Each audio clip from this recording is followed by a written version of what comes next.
This is the Whole Hog Baseball Podcast, presented by Massage Envy, the first podcast devoted entirely to Arkansas baseball. Featuring insight from Arkansas baseball color analyst Bubba Carpenter. Here's Matt Jones. I've been covering the Razorback baseball team for a decade and a half, and I can't remember a postseason site that was as entertaining as O'Brate Stadium last weekend. Not only from a game standpoint, all of the games there were just crazy, offensive, high-scoring games for the most part. Set an NCAA record for runs scored at a single regional, NCAA record for most home runs hit at a single regional. You had the highest scoring game ever in NCAA tournament history. But Bubba, the thing that I think made that regional stand out even more than all the craziness on the field was the atmosphere. I mean, you had passionate Arkansas fans who made that short trip over to Stillwater. You had a big bunch of baseball fans there from Oklahoma State in that brand new, beautiful stadium. It just created a perfect setting, I thought, for everything that was happening on the field throughout the weekend. You're right, Matt. I tell you, I don't know that I can remember anything like that. Now, that's my first regional to go on the road with the Hogs, but I'm telling you, it was crazy. It was electric, and it was so just the tension from the first pitch on was incredible. The excitement and we always talk about every pitch matters, every swing matters, and I'm telling you, from start to finish, it really felt like that was definitely this weekend's during that regional. I mean, it was incredible, but the atmosphere was great. You could hear the fans going back and forth when the Oklahoma State would try to do a cheer. Our fans would drown them out, and hats off to the Razorback fans for sticking through that game. A couple of those games, those are some long games, and boy, they kept the energy up the whole time. It was just incredible atmosphere, and it's so much fun to be a part of, and glad we came out on top. I've watched highlights from the Saturday night game quite a bit and listened to the call for that you and Phil Elson had on the radio. And the thing that stood out to me was just for it being a team that was on the road, the roar in the crowd was just really incredible. Oh, it was. I mean, when Jalen Battles hit that grand slam in the 8th inning Saturday, it was unbelievable. It felt like we were in Baum Walker. It really did. It was so loud. And, I think it kind of helped that the other side of the field got really quiet at that time. I mean, you could hear a pin drop on that side of the field, but it was great, a great moment. And I got to say that Jalen Battles home run might be one of my favorite all-time moments that I've seen in Razorback baseball. I will say Charlie Welch's home run last year was big, but I think I'll put this one up there. This one might be this one might have topped that one just because of the atmosphere, the fact that everything that had happened in that game leading up to that point, just everything, you total it all together, and that's probably my favorite moment in Razorback baseball. Yeah, I was thinking through this, all the times that Arkansas has hit postseason home runs, and a lot of them have come through the regionals. And when I say they've hit home runs, big kind of game-defining home runs, it goes right up there with them. The Charlie Welch one obviously is one that comes to mind. Jared Gates home run that he hit at about 250 in the morning against Missouri State in 2017. The Toops home run, obviously that one kind of created a huge fan base against Wichita State in 2004. You had the Eibner home run at Omaha. This is right there, though, with them, I think. This was a really big defining moment in what I think we're going to remember for a long time as a really special series for this program's history. Oh, I think so. I think the Toops home run was kind of the start of Razorback baseball. Not the start, but that really it built the fan base. It did. Yeah. The Brady Toops home run is the start of Baum Walker being what it is, I think. But you take this Jalen Battles home run and you look at everything that led up to that. And we can mention Rock Rizzio. His home run trot is the worst home run trot in the history of baseball. I've seen some really tired acts. I've seen some really bad home run trots. I got to say that was the worst. And so everything leading up to Jalen Battles was unbelievable. And I saw a clip of Jalen circling the bases, and he gave Rock Rizzio a look when he was going around second. Didn't motion, didn't say a word. You didn't have to. The ball going 500 feet did the talking. The scoreboard did the talking, and that's what's awesome about it. The feeling that I had throughout this regional was the same feeling I had last year in Fayetteville, and it's that these two teams should never have played in a regional. This is too good of a matchup for it to be played in the regional round. This is the type of matchup that you ought to see in the super regionals or in Omaha in a couple of weeks. Nebraska, they should have hosted last year. They're the Big Ten champions. The fact that they had to go on the road to play the number one overall seed in the tournament, that wasn't right to them.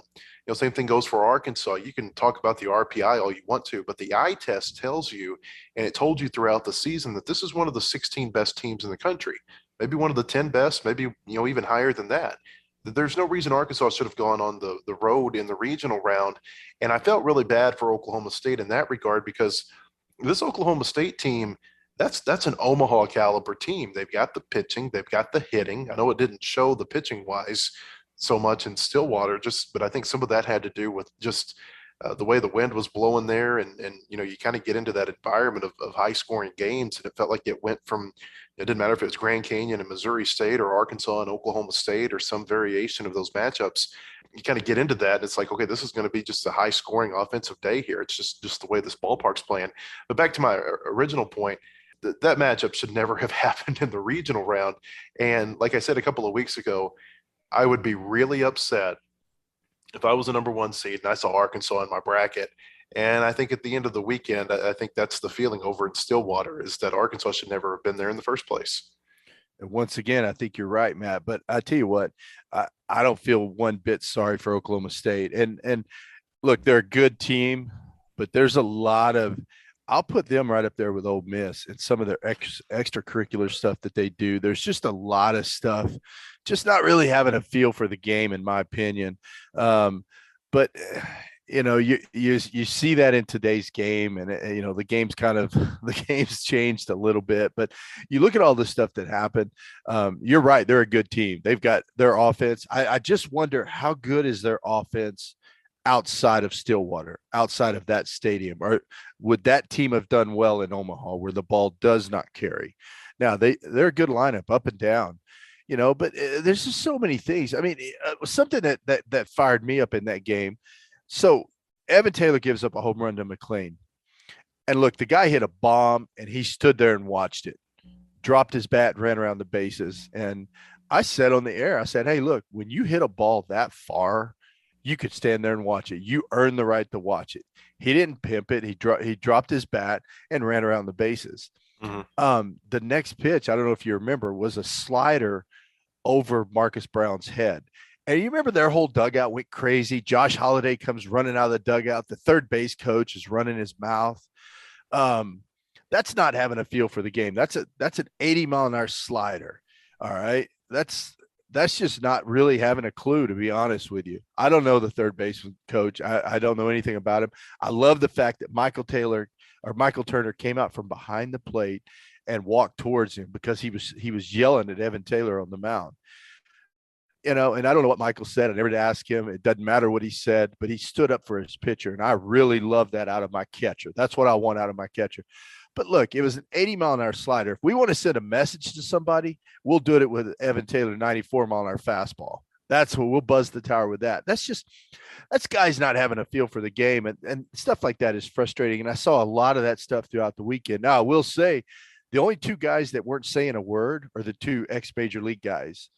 Matt Holliday, Robin Ventura, they didn't say a word about it because they knew, guys, that's a slider. He's not he had already hit a guy earlier in that inning with a first pitch slider. It was slipping out of his hand, and he didn't have that good break on it. And he hit a guy in the butt with the first pitch. I think he hit Mendham with a first pitch breaking ball. But I mean, it's just, I don't know.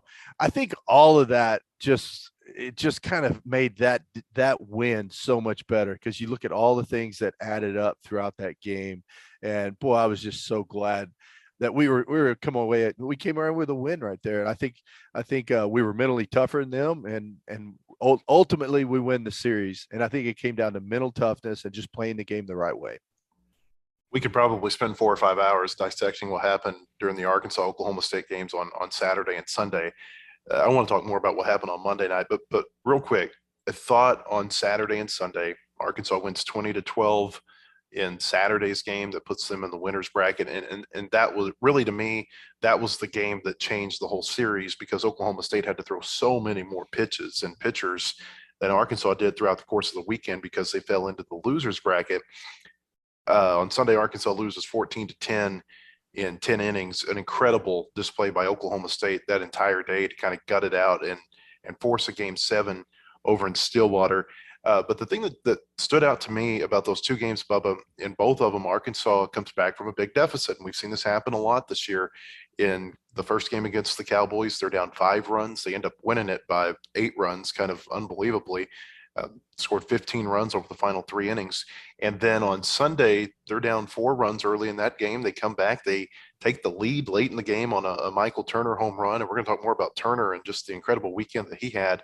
But the thing, that's really been the defining characteristic, I think, about this team this year is that, if you throw a haymaker in the 3rd inning, it's probably not going to knock them out. You got to throw a haymaker late in the game to beat this team, and they're just so resilient, and I think that's why they're in the Super Regional right now. Oh, without a doubt. The way these guys battled back, Saturday was a tough one. Everything was going wrong. We had no answer to Oklahoma State's offense. They were just it looked like they were almost scoring at will, and we just kept coming back and just scoring and staying in it. And then, you give credit to a couple of the pitchers came in and did a really good job kind of slowing that down. Zach Morris came in and kind of quieted their bats a little bit on Saturday. They still scored a few runs, but still, they scored 2 runs off of Zach, but he was able to go 3 innings and kind of slow things down a little bit and give us a chance to get back in it. But hats off to the offense. And, we beat their best guy on Saturday. They saved him for us. Justin Campbell, he's going to pitch in the big leagues. He's got 3+ pitches. He's a little bit of a head case, and you could see we got on him. Once we started taking some pitches, he got a little flustered. You could see his body language change. His whole demeanor out there on the mound changed, and we were able to get him out of the game and get into the bullpen. And then just a series of really good at bats back to back, not swinging at borderline pitches, getting pitches to hit. And when we got them, we put the barrel on them, or we were able to work counts and get walks and just really kind of keep the chain moving. And boy, it was fun to watch, Matt. A lot of people are going to say Saturday and Sunday were more fun to watch because there's so many runs. Personally, I don't like that. I like having some pitching and defense sprinkled in to games. That's baseball to me.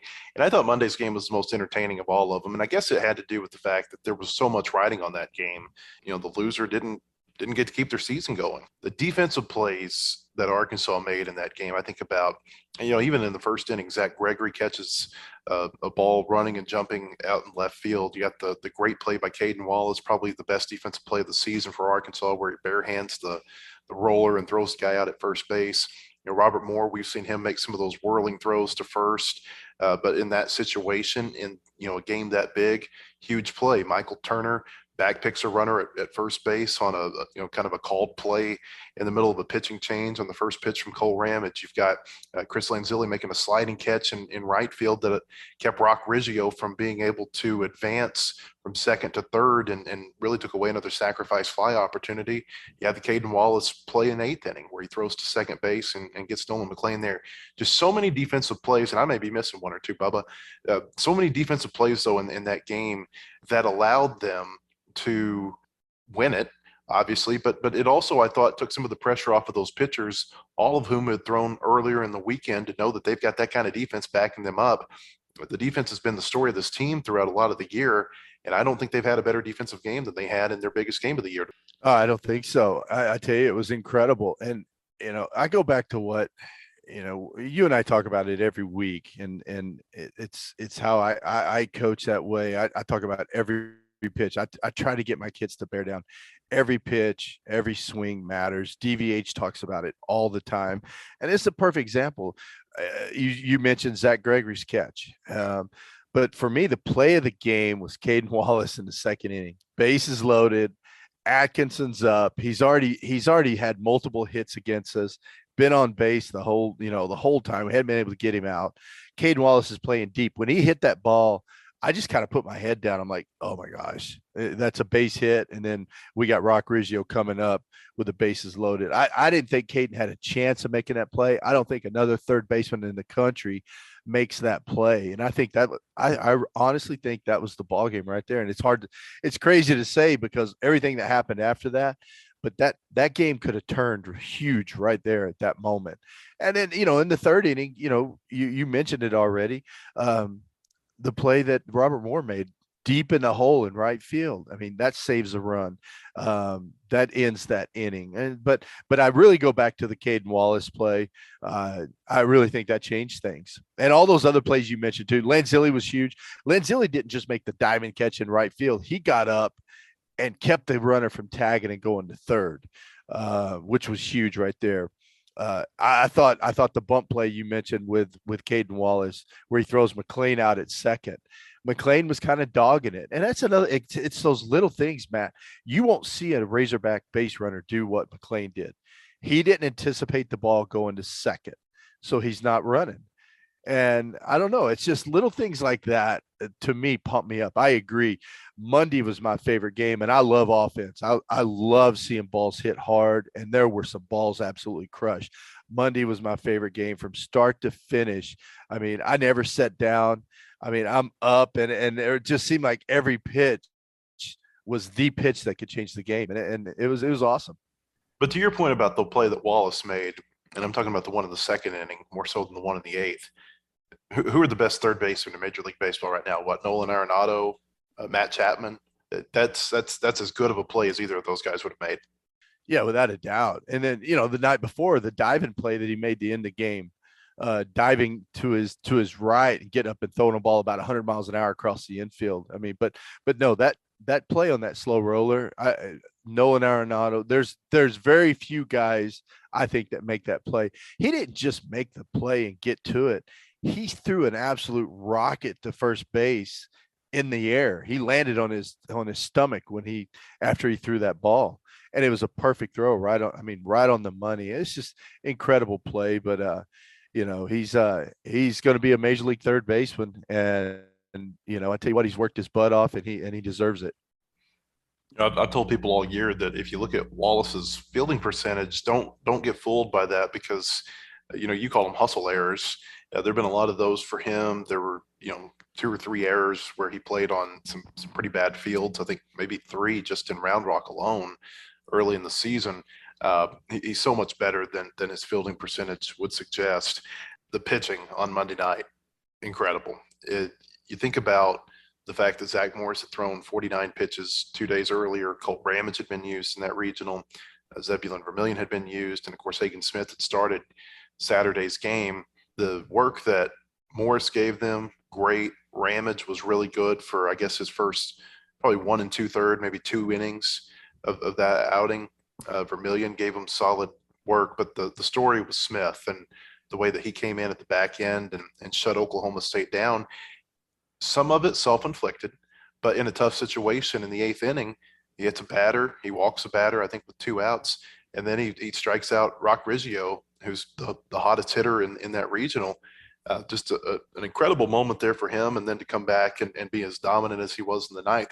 It makes you wonder with the struggles that he's had as a starting pitcher here in the last 4, 5, 6 weeks. And, that's not the first time that he's come in out of the bullpen and looked good. He did it against Florida as well at the SEC tournament. Makes you wonder if they might start to think about using him on the back end more.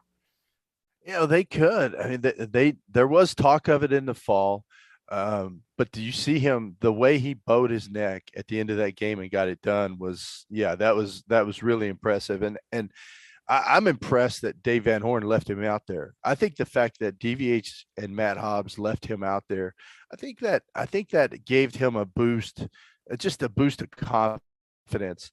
But, he started out the inning, he hits Nolan McLean, Marcus Brown lays down a bunt, and he walks the next guy. So you got bases loaded.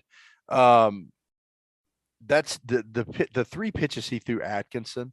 I don't know if you remember before those pitches, Michael Turner said something to him. He kind of stepped off the mound and looked around, and it's almost like he was just taking it all in. And he threw 3 fastballs right by Atkinson. And then our favorite player of the weekend, Rock Riggio, comes up. And once again, it was awesome to see Hagan kind of walk around the mound. I've never seen him do that because he always works really fast. He just walked around the mound. It's almost like he was taken in and he was feeding off the energy of the crowd because it was crazy. It was loud. I got a headset on and I actually pulled the headset off just so I could hear how loud it was in there. Crazy atmosphere. But I think he embraced that. I really do. And I think Phil said it on the air. Phil said that, look, we just watched Hagen Smith grow up right here on the mound and mature. And that was the moment. And then he got back on the mound and just shoved it on Rock Riggio. And just that 2-2 fastball he threw by him was a great pitch. 2 fastballs away. But boy, he comes back with that 2-2 fastball, just probably belt high, just high enough to get it by Rock Riggio. And it was awesome. I love it. That was my second favorite moment. The Jalen Battles grand slam, and then that were probably my 2 favorite moments of the weekend. Well, and he hasn't pitched well away from home this year. That's been the struggle for him. Think about his worst outings of the year. Most of them have come on the road, and including the 1 1/3 inning that he threw in Game 2 on Game 2 of the regional, the first game they played against Oklahoma State. And so to pitch that well in that environment, in that moment, how big of a moment that was on the road when he hasn't pitched real well on the road this year, I thought that even made the moment, more significant for him. Oh, without a doubt. But we're talking about a gutsy call, but DVH and Matt Hobbs going to him in that situation. And we had said it before the game. We said, hey, for us to win this game, Hagen Smith has to throw a few innings, and he's got to give us a few good innings going in. Now, I was anticipating more middle of the game. I would have never thought that he'd be the one closing the game out at the end. But, once again, hats off to DVH. He always seems to push the right button, and he knows what's inside these guys. He knows what they're capable of. And it's just, I tell you what, he stepped up and did a job for us. Hagen did. I asked Van Horn after the game, I said, did you see anything different from him mechanically? He said, not really. He said, what I saw a guy with steam coming out of his ears. He said he was mad about what had happened Saturday night. Not mad necessarily that they had taken him out so early, mad that he hadn't pitched better for his team. And I thought it was a great story that Van Horn told after the game. He said that after they lost to Oklahoma State on Sunday to force the winner-take-all game in the regional, he said that he stood up on the bus and told the pitchers, if you've got anything, let me know, text me. He said, my phone starts going ding, ding, ding. Hagen Smith's the first one, says, I want the ball. That tells you a lot about him. Absolutely. I told that story this morning, and I think that's awesome. He was the first one, but all the other guys too. I mean, you think about what happened on Sunday. A lot of people had counted us out, Matt. They really had. But all those guys that texted, every guy in that bullpen, I think, wanted the ball. I think they all did. And that's a testament to the toughness we have down there with some of those guys, even some of the guys that haven't got to pitch a lot.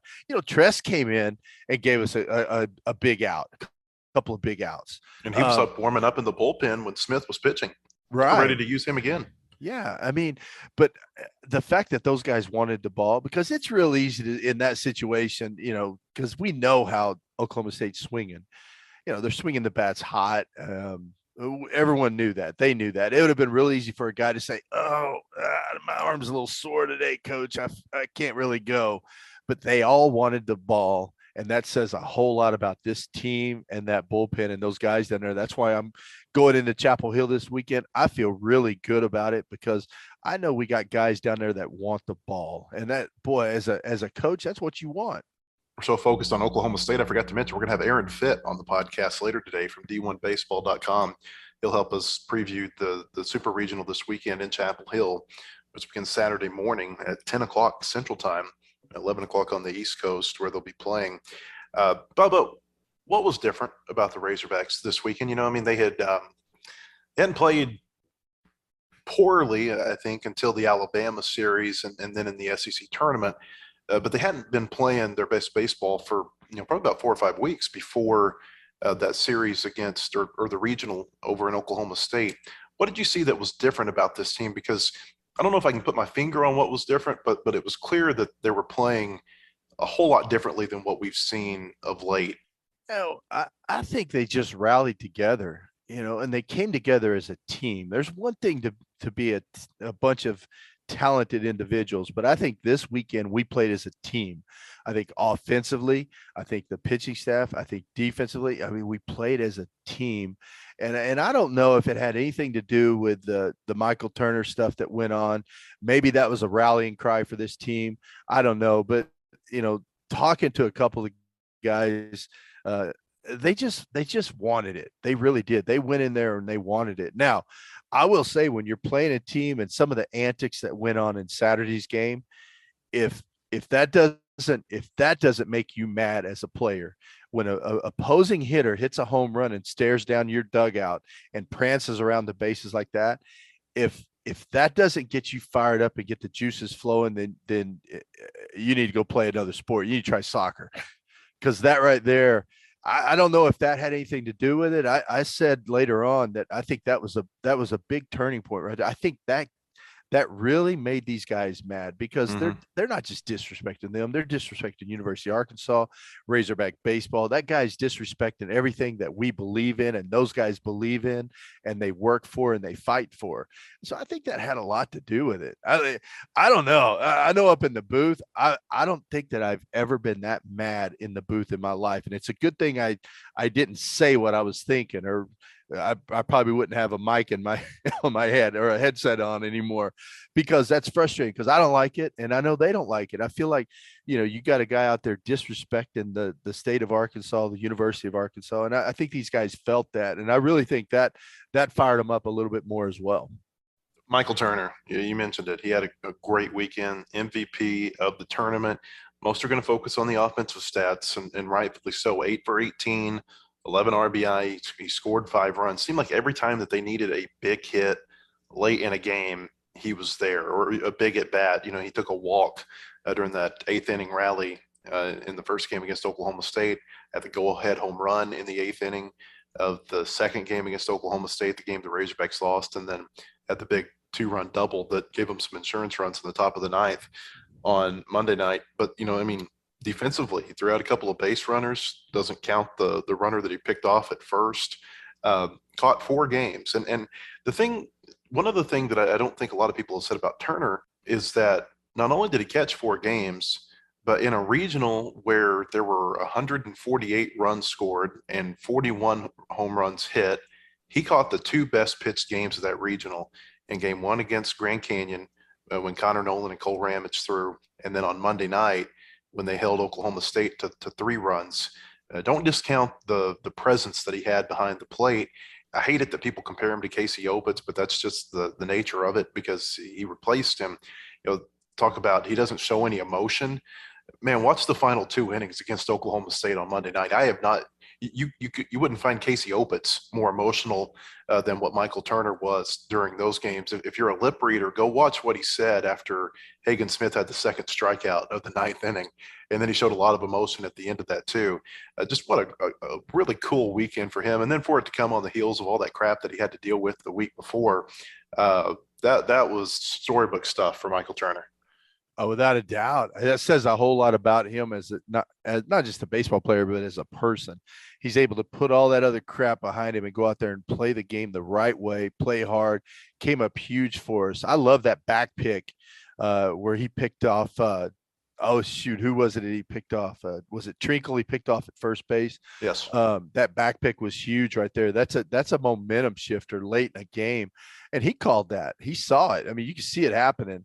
He was getting a big lead. You're right. There's so many little things.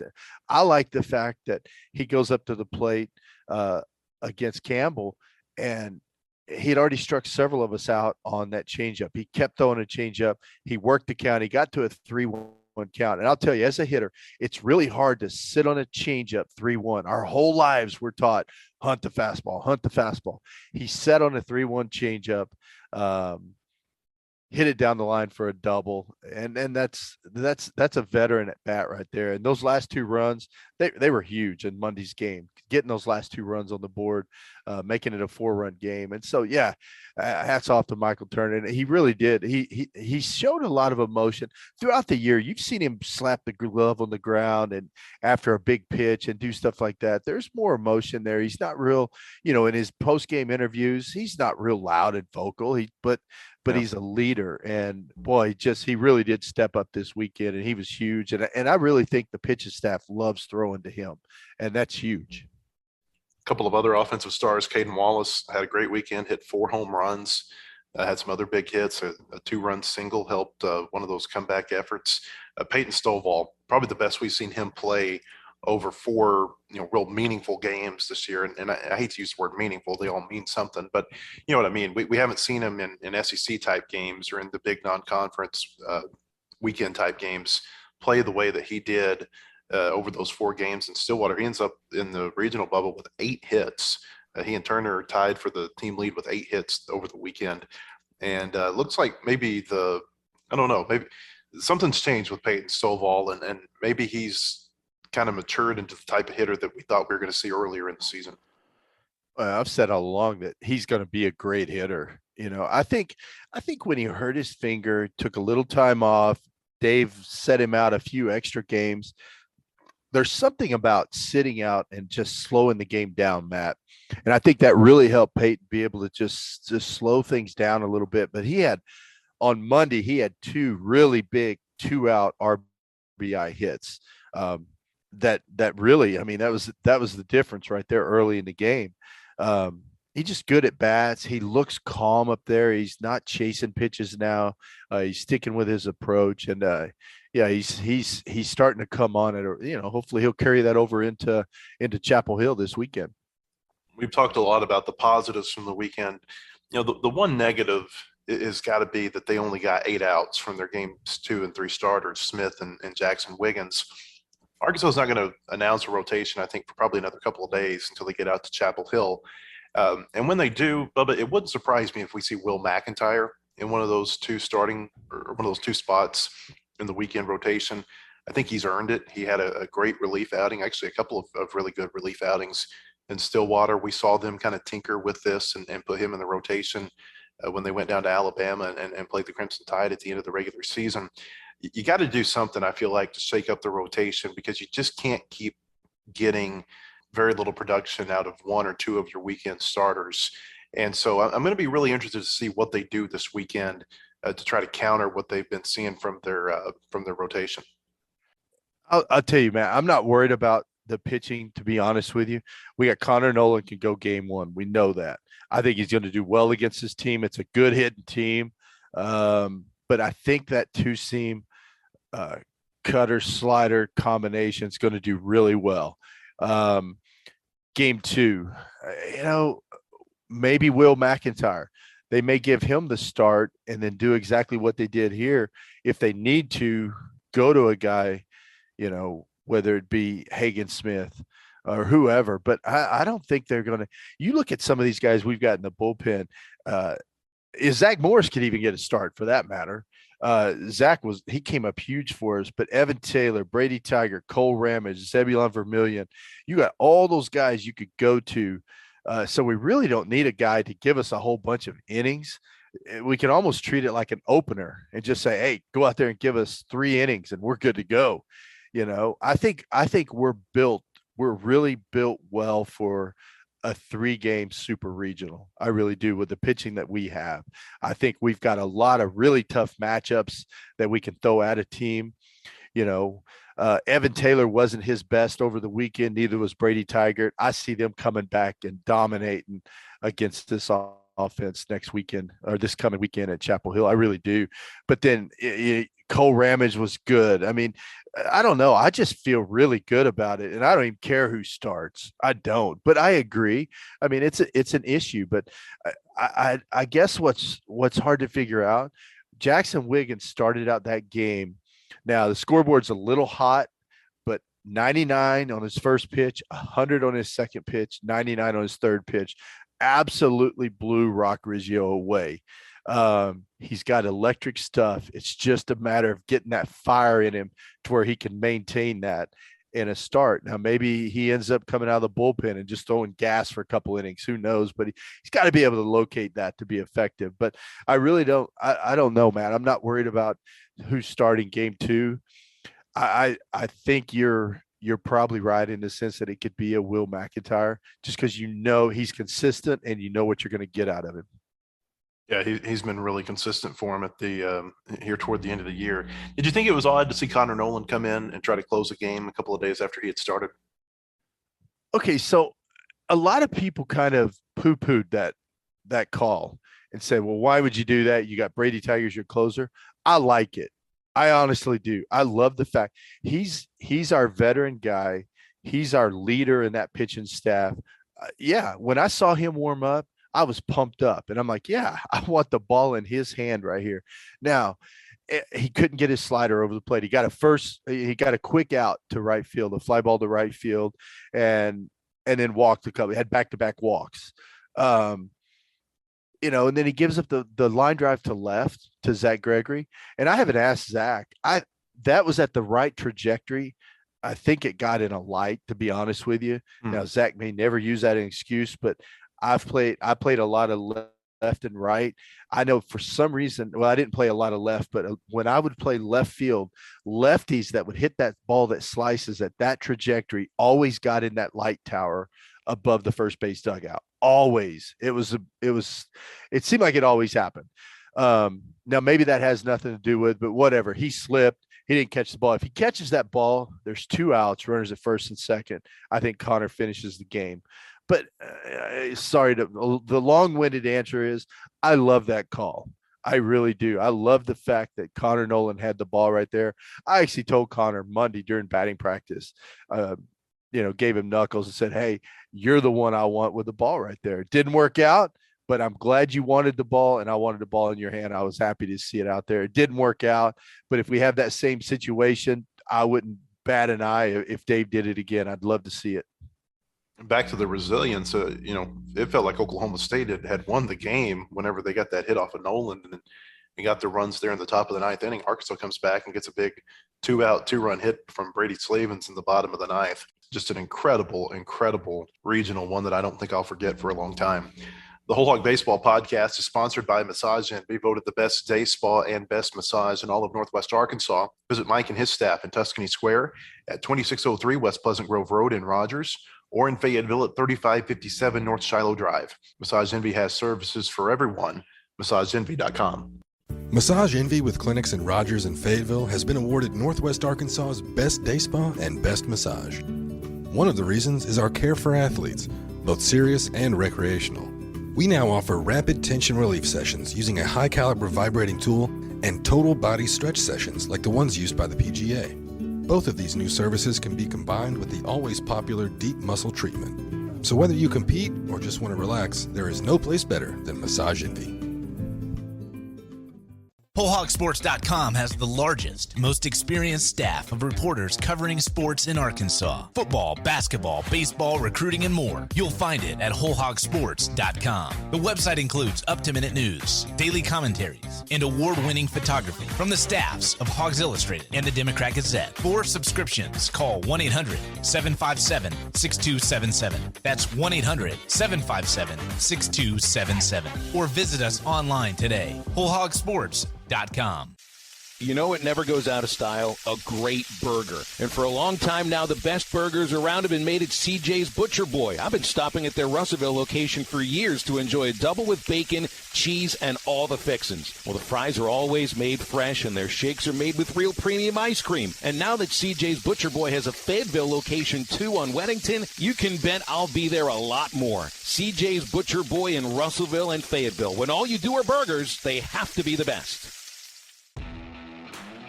Welcome back to the Whole Hog Baseball Podcast. Now let's look at this week in the SEC, presented by CJ's Butcher Boy Burgers.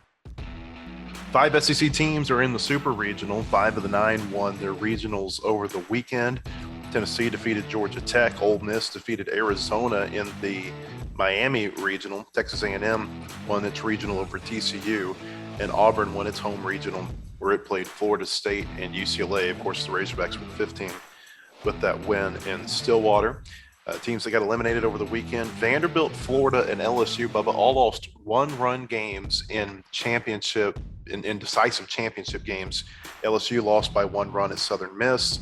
Florida lost by 1 run at home to Oklahoma. A lot of people didn't feel like the Gators deserved to host. There were some people that felt like Florida took OU's hosting spot, and so OU gets to go onto the Super Regionals. Vanderbilt fell into the losers bracket in Game 1 in Corvallis, fought out of it, got Oregon State to a decisive game, but lost that one by 1 run. And then Georgia was the other SEC team, and they lost in the Chapel Hill Regional, where North Carolina is going to host the Razorbacks this week.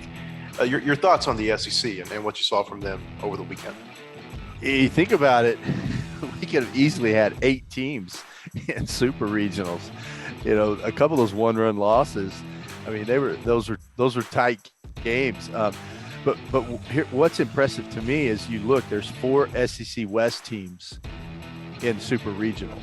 Now the East, you know, we knew Tennessee ran away with the East. I didn't think the East was that strong, but the West, you and I talked all year about how strong the West was, and Dave Van Horn did as well.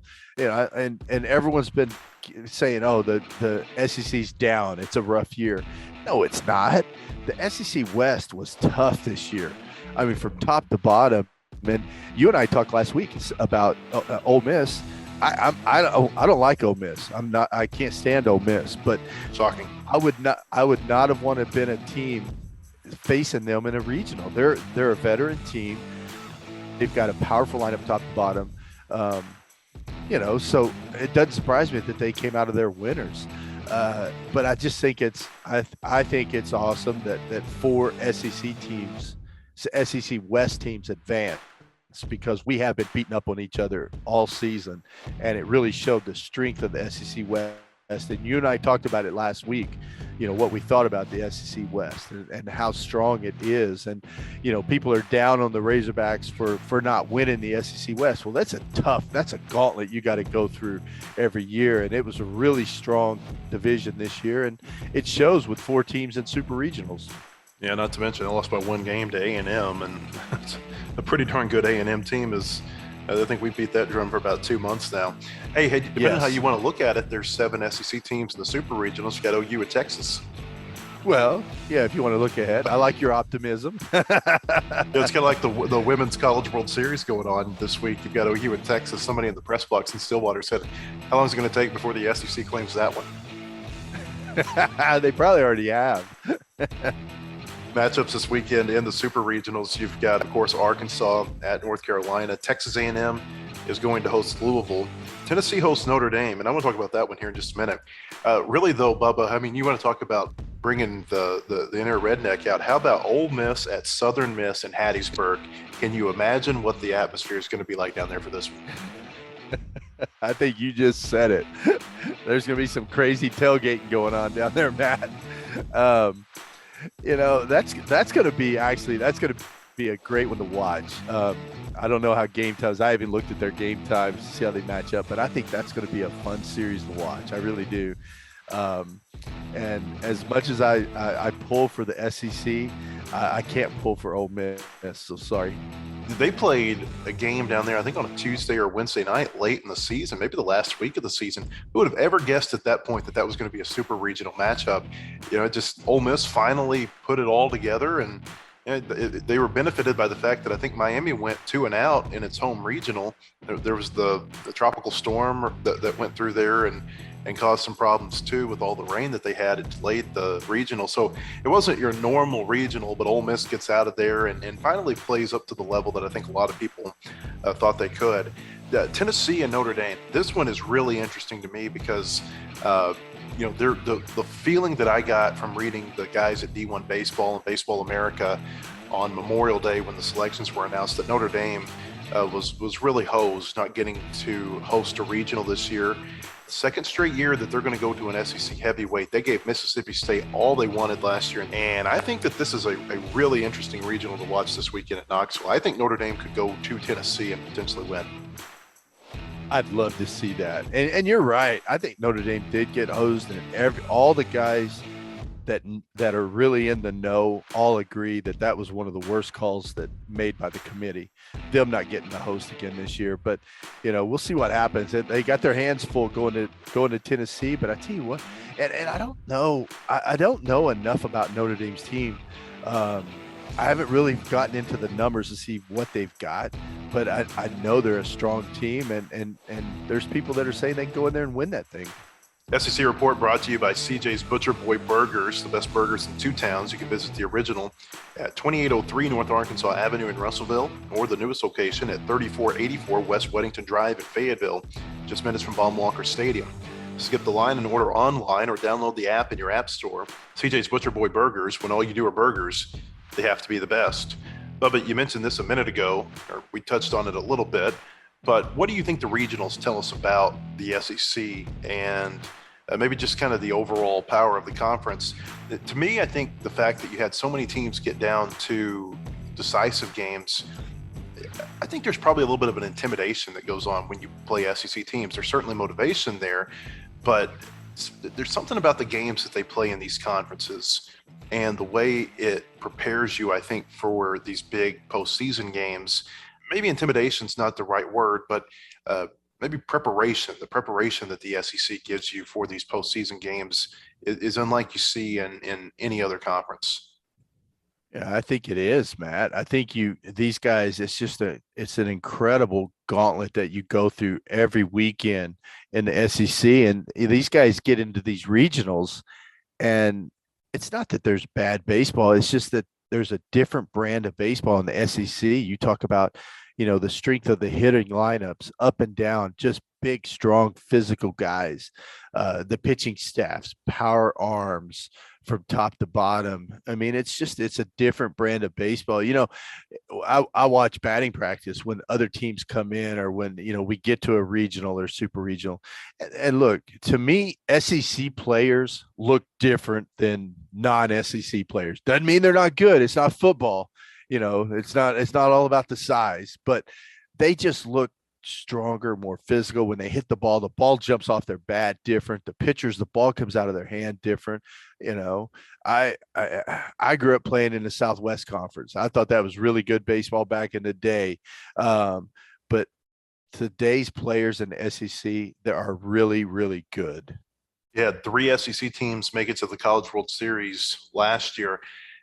If I remember this right, I think 2016 was the last time that there weren't at least 3 SEC teams in Omaha. So you got 5 chances for teams to punch their tickets this weekend. Again, you've got Arkansas at North Carolina, A&M hosts Louisville, Tennessee plays Notre Dame. You have the Ole Miss Southern Miss series, and Auburn goes to Oregon State. With that in mind, how many teams do you think get it to Omaha this weekend? I tell you what, I was talking to Quinn Grovey and Zim, and I said 5. I said I think all 5 SEC teams will win. And what do you think? Who do you see as an upset here? Now, Southern Miss could possibly beat Ole Miss. Southern Miss, to me, that's not an upset over Ole Miss. Wouldn't it be an upset the other way around? No, because Ole Miss is hot right now, and they're just scoring so many runs, and I don't know what Southern Miss pitching staff is going to do with those hitters, to be honest with you. Now, they're good. They're really good, and you're right. I mean, it's, I guess on paper, you look at it, Southern Miss should be favored to win, but, man, Ole Miss with all those veteran players, they've been in that situation before, and I think that helps, having the experience and the veteran players they have. I think most people would consider Notre Dame over Tennessee to be the biggest upset. I don't know if I agree with that. Tennessee went to Kentucky and lost a series this year. So if Kentucky can beat them, I think good teams can beat them. Now, nobody has gone into Knoxville and beaten them this year. I think that's the big difference in this series. I'll tell you the one that I think would probably be the toughest is Auburn going out to Oregon State. Oregon State's hard to beat on their home field. That's a long trip out there, quite a bit longer even than Arkansas is going to North Carolina this weekend. Auburn's good. I haven't trusted Auburn all season long. And so I think I would be most surprised if Auburn won its super regional at Oregon State. I think you're right. I think that's going to be a tough one. Now, Oregon State, didn't they lose to San Diego first game? Oregon State lost to Vanderbilt in the Oh, Sunday. that's right. And then they That's lost. right. They lost, or they beat Vanderbilt on Monday night. Kind of had my hands full in Stillwater, Matt. I was kind of locked in, We so all I wasn't did. really watching. With all the stuff going on in Stillwater, I was trying to keep up with the other games, but yeah, I think you're right. Auburn, that's going to be a tough one to go out there at Oregon State. I don't know. I think Tennessee's going to win. I think A&M, they're good. A&M's really good. I think they're going to go through Louisville. So, and I think I got my money on the Razorbacks in case you're asking. I kind of figured that was coming.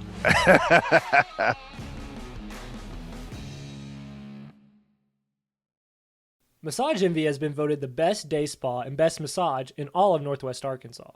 Great therapists and estheticians go along with a new service that I am truly excited about. Rapid Tension Relief uses a special tool that will melt the tension and soreness away. Trust me, you will not be disappointed in the results. I highly recommend this feature along with a total body stretch assisted stretch program. Whether you are competing at a high level or just want to relax, these services are for everyone. Massage, rapid tension relief, total body stretch, deep muscle treatment massage, you choose. Or you can try any combination of those. So the next time you're feeling tight, make sure to call my friends at Massage Envy. Want more coverage of your home team? Download the Whole Hog Sports Video on Demand app. Check out the Fan Zone and get up-to-the-minute videos, podcasts, and features on football, basketball, baseball, recruiting, and more. Search for Whole Hog Sports on Apple TV, Roku, and Amazon Fire at home. And take it with you on the go by downloading it for your mobile device in your app store. The Whole Hog Sports Video on Demand app. Get it today. Grease Pig, this is Mike. Coming in hot, so I can just stay in my vehicle during my oil change? That's right. The Grease Pig wants to help keep you safe, so now you can stay in your vehicle during your oil change. These guys are working like a pit crew. That's part of our 17-point inspection, where we check your belts and hoses, we check and fill all your fluids, and offer full repair on all vehicles. And of course, we use Castrol products. Why do I smell coffee? You know our waiting room is still open. And give up front row seats to my own oil change? No, thank you. You're doing awesome. Mike, I think I'm making them uncomfortable. Get into the Grease Pig, your local automotive specialist for over 20 years. Welcome back to the Whole Hog Baseball Podcast. Let's take a look at the week ahead, presented by Grease Pig. Arkansas and North Carolina this weekend in the Chapel Hill Super Regional. First game is Saturday at 10 a.m. Central. The Razorbacks and the Tar Heels will also play Sunday at noon Central. There will be a game Monday if needed. Arkansas goes into the Super Regional with a 41-19 record overall. North Carolina 42-20 overall. The Tar Heels were one of 6 regional hosts that had a lower winning percentage than the Razorbacks going into regional weekend. But as we mentioned earlier, North Carolina really hot at the end of the year. Won 19 of their final 22 games going into this Arkansas series. They were the ACC tournament champions. Really hot stretch here for the Tar Heels. The week ahead is brought to you by the Grease Pig. For 20 years, they have been specializing in serving UA students, faculty, and staff with 2 locations in Fayetteville on College Avenue and MLK Boulevard. The Grease Pig has experience for all your repair needs and, of course, complete service oil changes staffed with ASE certified master technicians. They also provide tires and alignment services at their location on College Avenue. The Grease Pig, it's all about taking care of you, a proud supporter of the Whole Hog Baseball Podcast. We go now to Aaron Fitt. He is a national reporter for D1Baseball.com, lives in North Carolina, and sees the Tar Heels play on quite a few occasions. Aaron, we appreciate you taking time to preview this week's Super Regional. My pleasure. Good to be with you. Hey, you too. So you live there in the Raleigh-Durham area. I'm sure you've seen a lot of Tar Heel games this year. But let's start off with just the North Carolina program, this team this year. What can Arkansas expect to see this weekend? Yeah, well, I mean, as a program, of course, they're no stranger to the hosting regionals and supers and getting to Omaha. I think this is their 10th super regional in the last 20 years, which is among the most in the country. There's only a couple of programs that have been to more. And a lot of those have come at home. You know, usually when they get to Omaha, this is their path is they host. But this was not really a team that we thought would be in this position. You know, this kind of felt like a bridge season for North Carolina. I mean, heading into the year, it was just kind of a wild card team. I mean, they were young last year. They kind of grinded their way into a regional. I think they were a 3 seed out in Lubbock last year, if I recall. And we thought, okay, I mean, a lot of these guys are back. It should be a good position player group, but there were just real question marks on the mound heading into the year. And so I remember seeing them in the fall and liking their talent, especially on the position players side, but thinking, well, we need to wait and see with the pitching. And so we debated it. We weren't in our preseason projections. They were one of the last teams, along with Texas A&M, ironically, two of the last teams that were kind of on the board for us in our preseason field of 64. And we wound up leaving both of them out, which doesn't look so great now. But for a while, they came out of the gate hot this year. And it seemed like all right, this is a top 15 team. And they just hit a lull in the middle of the season. They lost 5 straight weekends and they got swept at Virginia, and they kind of had to, get together and figure out who they were, at that point. And ever since then, I think they've won, I don't know what it is now, 16 out of 18, something like that. I mean, it's been a different team down the stretch. They've really figured it out. And the offense looks very scary right now. This is a program that kind of reminds me a little bit of Arkansas, just in the way that there's a lot of continuity in the coaching staff. Mike Fox was there for so long, and I think he was an assistant coach for Mike Roberts. You've got Scott Forbes in there. I wonder, in that regard, how much do you think that helps the program, that they just kind of go from one coach to the other, but there's a lot of familiarity there? Yeah, I definitely think it really matters. I mean, Scott Forbes has been here since 2005, I believe, in this current run. He also had a little run here before that as a volunteer, but he's been in Chapel Hill since 2005. And so, it's a long time. And when Coach Fox retired, it was kind of a natural progression to go to Forbes. And if you look at that coaching staff, it's all Tar Heels. It's Brian Gaines, who pitched at Carolina. It's Jesse Weirs-Bickey, who was a catcher at Carolina, and Jason Howell is a volunteer. He was he's a Carolina guy who's had a couple of different stints there on the coaching staff. So it's just I remember seeing Coach Fox after they won the regional in kind of the bowels of the stadium, and he's so emotional about it, because it's like, for him, all these guys, he's just so proud of the coaching staff and Forbes in particular, because this was Coach Forbes' second year at the helm, and I think for a while some of the fan base was starting to wonder if this was the right guy. And that happens sometimes when you've got a new coach who's replacing somebody who's been there a long time and had a lot of success. And Mike Fox had been to Omaha 7 times. And I think some of the fans were starting to wonder, like, there's a little bit of rumbling going around midway through the year this year. And, so I think for Mike Fox to see Forbes in particular have the success, I mean, you could see it. They hugged afterwards in the ACC tournament. They hugged afterwards in the regionals, and both times, like, it was super emotional for both of them. So it's very, very genuine, that whole relationship. And I do think you're right. Like, the parallel with Arkansas, that continuity, it definitely is a big part of the program. You touched on the stretch there in March and April that they had, but the thing that stood out to me as you were naming off those teams, and I looked at their schedule, is that 37 of their 62 games this year were against teams that have made the NCAA tournament. This is probably one of the toughest schedules that any team's played in the country. Yeah, and I think if you look at their record against the top 25 and the top 50 teams in the RPI, I mean, it's 9-14 against the top 25. So it's a lot of games, 23 games against the top 25 and another 13 against that next tier, 26-50. I think it might be the most in the country, the top 50 games. It's a lot. So yeah, it's a rugged schedule, and it helped them RPI wise and seeding wise that early in the season they played East Carolina and won 2 out of 3. They hosted Coastal Carolina and swept them. Those wound up, of course, being both good teams.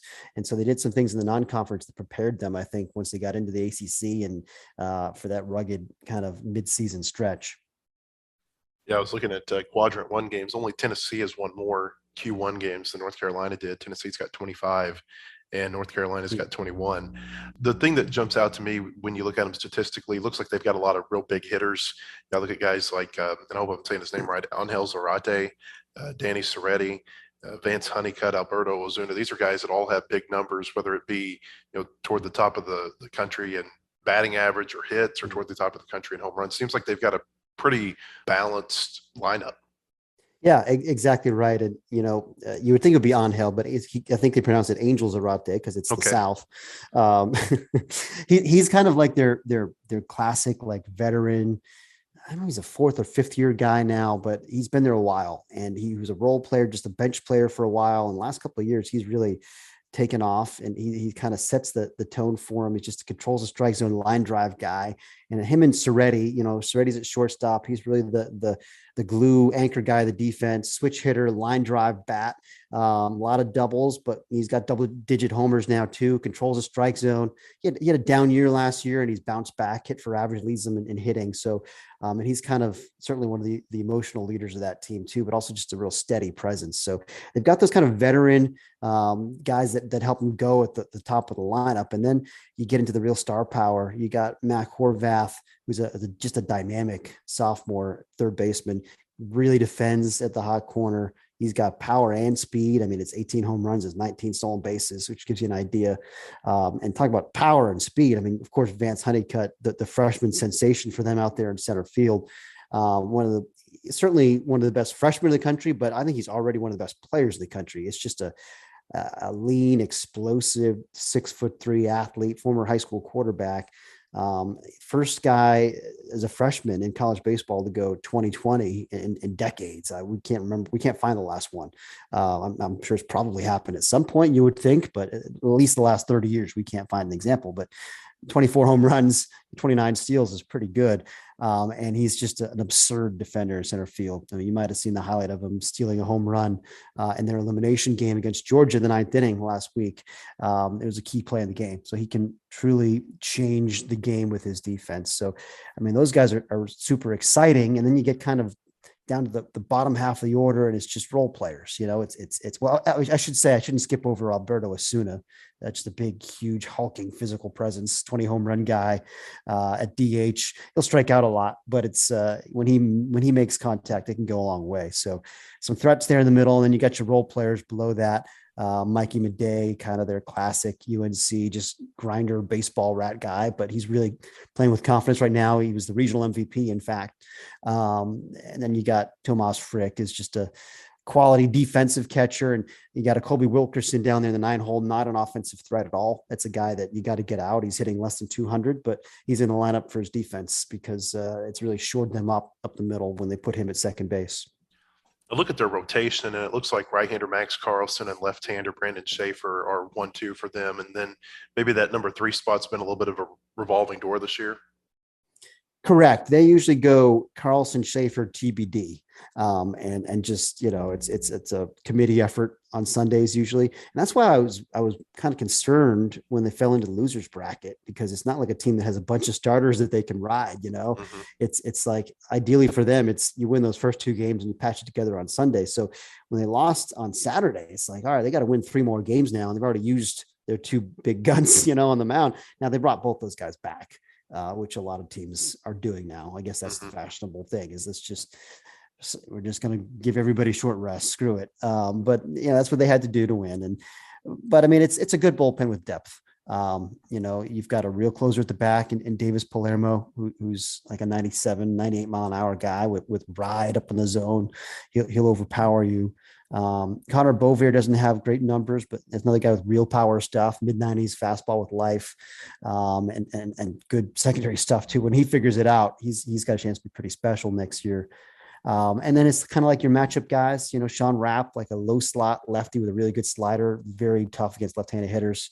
You got Gage Gillian from the right side, who feels like both those guys pitch every day, but Gage Gillian is like a kind of a funky high slot righty whose calling card is a changeup. It's just a really disappearing changeup off of a 87, 88 mile an hour fastball. It plays up because of the deception of the changeup. So it's different looks to throw at you. And, Carlson, just your kind of, I wouldn't call him a stock right-hander. He's a little better than the stock right-hander, but it's not super overpowering. I mean, it's 91, 93, kind of average life, I would say. There's a little bit of funk in the delivery. He'll change his tempos a little bit, but, kind of a solid slider, solid changeup. Nothing that's really a knockout pitch, but he competes, and he's, done a better job throwing strikes, I think, down the stretch. And Schaefer's your low slot lefty, kind of low 3/4, 87 and 90 mile an hour guy that has a good changeup. But I mean, the thing that struck me was in the ACC tournament against Virginia Tech, he shut those guys down, and that's an absurdly good offense at Virginia Tech. I mean, one of the best in the country for sure. He shut them down on 2 or 3 hits for 9 innings, shut them out. And it was almost exclusively fastball. It was like 99 fastballs out of 103 pitches. I mean, it's just when he's got that pitch going, he can cut it, he can sink it, and kind of do different things with it. It plays up some, way above its velocity. That's for sure. You're talking about recycling pitchers. We saw a lot of that in Stillwater over the weekend. Yeah. You saw, Justin Campbell come back in, Victor Medeiros for Oklahoma State, Hagen Smith closed out the game on Monday night. I wonder, as you're watching that series from afar, what are your thoughts about what you saw from Arkansas and Oklahoma State? Just a knockdown, drag out. I don't know if I got that right. Knockout, drag down. It was something. I mean, Donnybrook. It was a Donnybrook. I mean, my goodness, I'll tell you what, it was draining just to watch it, even on squeeze play. I wasn't even watching every pitch. I was watching that along with all the other games, but it's just like, my God, that whole regional just wore me out. These 5-hour games and the slugfest and the back and forth and the no lead is safe thing. It's just like it's intense. It was intense baseball, and I was actually surprised by how low scoring the last game was, relatively speaking, compared to all the previous games in that regional. You would have thought those teams would be completely out of pitching and the bats would just go nuts again. But they kind of dug deep and found something it looked like in that last game on both sides. But just, I mean, talk about a test, battle tested. We always talk about that. Couldn't be more battle tested than surviving that weekend. That thing was like a psalm.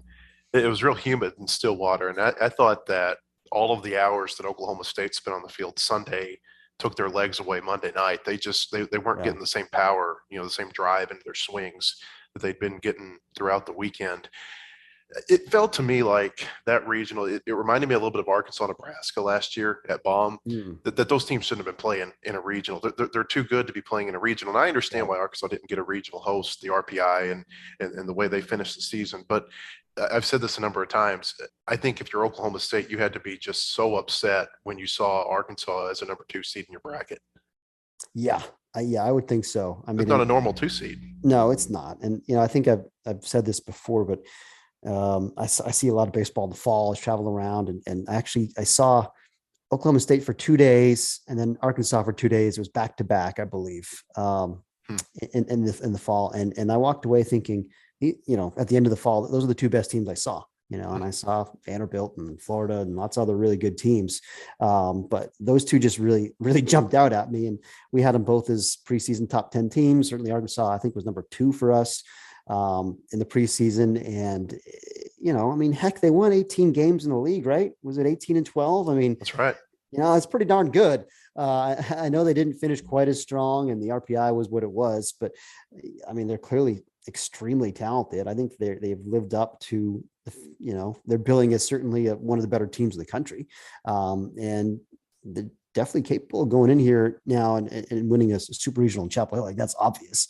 And it's another offensive ballpark. I think they were the second most home runs in regionals behind Stillwater were in Chapel Hill. Arkansas, coming out of a very offensive regional, you would think they're probably ready to go here in Chapel Hill. Yeah, I would think so. I think the SEC West for a lot of the year was thought to be down because Ole Miss and Mississippi State weren't playing up to the level of expectations. But I think what we've seen in the regionals, obviously Ole Miss gets out of Miami, but A&M and Auburn were really good teams this year that probably not as much were expected of those 2 teams. It's almost like they've replaced the Mississippi schools. And now you've got 4 SEC West teams among the final 16 standing. I think it shows you that division turned out to be pretty good. And that doesn't even mention LSU. It really is remarkable, isn't it? Because you're right. I think that was the popular sentiment most of the season, was the SEC West is down, because it took a while for us even to buy into A&M and Auburn as legitimate Omaha contenders, and I've continued to pick against those teams so far to my detriment in the postseason. But I mean, like, they're good. At some point, you just gotta be like, all right, I didn't think they had enough pitching in either one of those cases. And I guess they do, because they're here, right? They just keep on winning. And Ole Miss, is wound up figuring it out. And it feels like, again, it's a preseason top 10 team that suddenly is looking like it again, So, but you're right. Like, I think you're 100% right. Ole Miss and Mississippi State both being down for a good chunk of the year did kind of color our perception, everyone's perception of the division. And then you wake up at the end and it's like, oh yeah, they got 4 teams in supers and LSU was nearly a 5th, it's just insane. I think Ole Miss has really turned the corner since they got Jacob Gonzalez back, and they had so much young pitching this year. I think those guys have grown up. Just a couple more for you here before we get you out. Would it surprise you if I told you that, given all the success that Dave Van Horn's had, and of course Mike Fox, for all those years at UNC, this is the first time Arkansas and North Carolina have met 33 years. Wow, that actually does surprise me. Yeah, I mean, especially since I feel like there was some overlap with the two of them both going to Omaha. Yeah, so it's that. Yeah, that's I would not have guessed that. Yeah, I mean, it was a little surprising. And Dave said earlier this week, he said he's never faced North Carolina as a head coach in any capacity. That was a little bit surprising too. I want to ask you real quick. You touched on Boston Stadium there in Chapel Hill. Tell us about that ballpark. If I remember correctly, I think there was maybe they demolished it and rebuilt it somewhere around 2009, and that's about the time that we started seeing this proliferation of new ballparks across the country. I think South Carolina and LSU opened their ballpark that year too. How does this ballpark compare to maybe anything that we would see in the SEC? I think it's very pretty. Has a classic feel that it doesn't have the big wall that Auburn has, and it's not as quirky as Auburn, but with like some of the brickwork and just kind of the classic feel that it has. That's maybe a little bit what it reminds me of. It does play very offensive to right center, especially. You heard, if you watch Squeeze play at all this weekend, you heard Berkey and Runes talking about just hit it in the air to right center, up and away. It's all you got to do. And it's like it's going out, but it plays pretty offensive to left field too. I mean, it's just right now, especially the weather is what it is, and the ball's carrying there, but it's not a very intimidating venue, I would say, by SEC standards. I mean, I don't think their baseball crowd is they'll have plenty of people in there. Don't get me wrong. They'll sell it out. And when they're going good, it'll be loud, and they can feed off that emotion, but it's not like you can take that crowd out of the game. I'm just saying it's in my opinion, it's not like an elite baseball fan base. And I don't think that they would even argue with me on that. I mean, I think even the diehards recognize, like, man, yeah, I wish our atmosphere was a little better, but in the postseason, they'll stuff it. And again, if they can get out to a good lead, then they'll get on you and stay on you. But it's just a really pretty park. They've done a good job, all the little touches, kind of celebrating their history, especially over the last 20 years. And it's been a really, 7 trips to Omaha, and I think it is now, and 10 supers and all that stuff. Like, they've been really, really good program for the last 20 years. And you see a lot of touches of that with the signage in the park and all that stuff. And, and it's just a pretty setting in there. You get some trees out there, and Chapel Hill is a very nice college town, and the ballpark is right there tucked in campus. So it's a good spot. And you'll be there for a game or two, right? Yeah, I sure hope so. I think so. I mean, I'm going to start in Greenville, and we'll see how the weekend goes. And unfortunately, those 2 supers are overlapping, which stinks, because I would love to have doubled up. But, especially if Greenville goes 2 games, and I could get to Chapel Hill certainly for Sunday. And if there's a 3rd game Monday, that would be ideal. But we'll see how it all goes. You can read Aaron at D1Baseball.com. Aaron, we appreciate your time. Matt, my pleasure. Bubba is back with me. Bubba, what do you think about this series with North Carolina? What do you think the keys are for Arkansas to go out there and win this series and punch it, stick it to Omaha again? Well, you're gonna get tired of hearing this, but if we play like we did this weekend and just go out and play Razorback baseball, I said going into Stillwater, Matt, that I thought the key to us winning were the bats. I thought we had to get the bats going and score runs and take pressure off the pitching staff. I still think so. I think if we can keep the bats rolling, keep putting together pure at bats up and down the lineup, put pressure on the North Carolina pitching staff, I think we're going to be in good shape. The defense is going to be there. And we already talked about the pitching. I like our pitching rolling into a 3-game series. I really do. But I think if we can keep our bats hot and keep pressure on this pitching staff, they've got a really good game 1 starter, Max Carlson. I would assume that's who we're going to see. He's got good numbers. But I think if we have a good approach against him, we get him out of there early, get into their bullpen early in game 1, I think we're going to be in great shape. You look at the stats between these two teams, they're almost like mirror images in some of the statistical categories. I mean, ERA, I think North Carolina is 22nd nationally, and Arkansas is 21st. In home runs, North Carolina's got 100 home runs. Arkansas's got 98. They're comparable, I think, in their batting average and some other categories. I think one of the big keys, though, is that North Carolina is going to be playing at home, and they've been really good at home this year. They're 33-7 there. I think that this weekend's going to be a little bit like Oklahoma State in that I feel like the pressure is not going to be on Arkansas because they're not the host team. That was one of the things that I felt like in Stillwater is that there was so much pressure on Oklahoma State because, they were in their new ballpark. It's the first time they were hosting postseason. They're a national seed.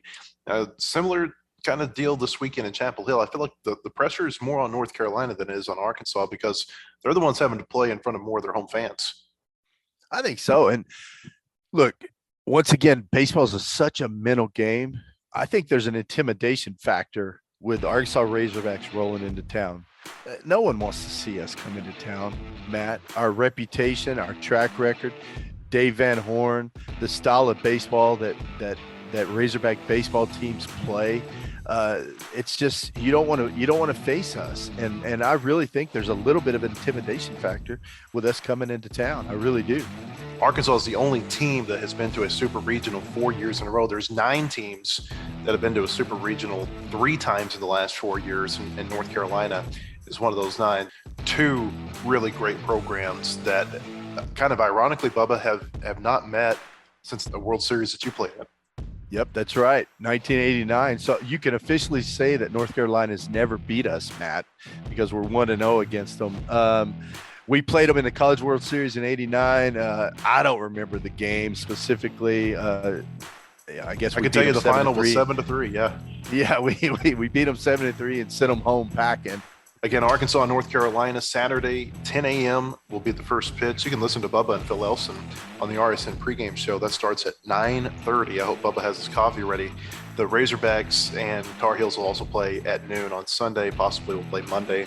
I'll be in Chapel Hill as well. You can come to wholehogsports.com throughout the weekend to read all of our coverage from the Razorbacks and the Tar Heels. And we'll be back with another podcast next week. We'll either be recapping the Razorback season or we'll be looking ahead to an 11th trip to the College World Series. For Bubba Carpenter, I'm Matt Jones. We appreciate you joining us. Have a great weekend, everyone.